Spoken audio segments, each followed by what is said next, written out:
ba tey salaamaaleykum mbokk yi lii nag cri de cœur la suñu cri de cœur boo xam ne dañ koy indi tey ci rajo Sunu Afrique ci mbokk yi nga xam ne ñu ngi jóge un peu partout ci diaspora bi beneen yoon di leen wax ne rajo Sunu Afrique daf ñu rek lu dul bëgg leen ci xol ba tey wante dafa am loo xam ne nii mbokk yi ba léegi ñu ngi woo di ñu ko wax di ko jooytu muy oto yooyu nga xam ne nii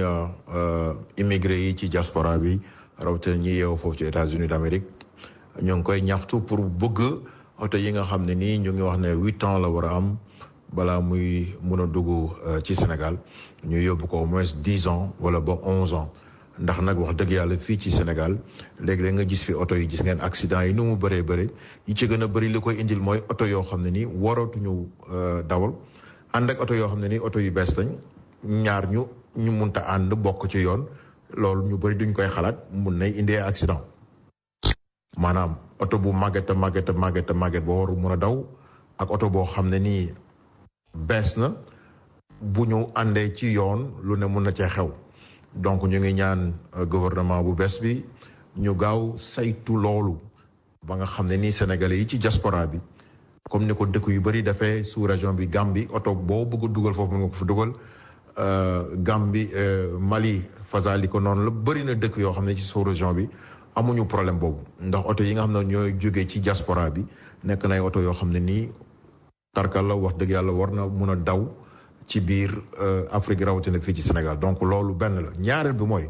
mbokk yu bëri dañuy ñaxtu ne dañoo ñëw mal ci lu ma loo xam ne nii dama ci xam dara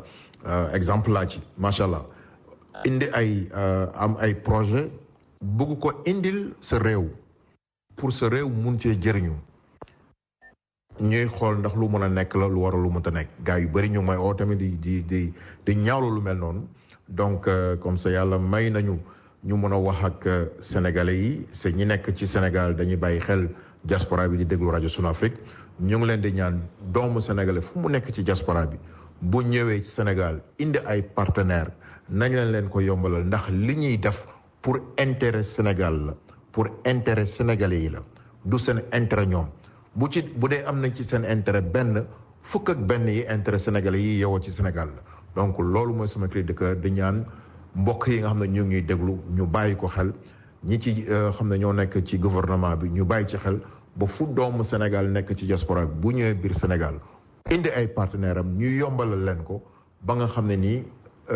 li ñu namm ci ñoom ak ses partenaires ak seeni partenaires pour Sénégal pour sénégalais yi ñu mën ko def jërëjëf mbokk yi.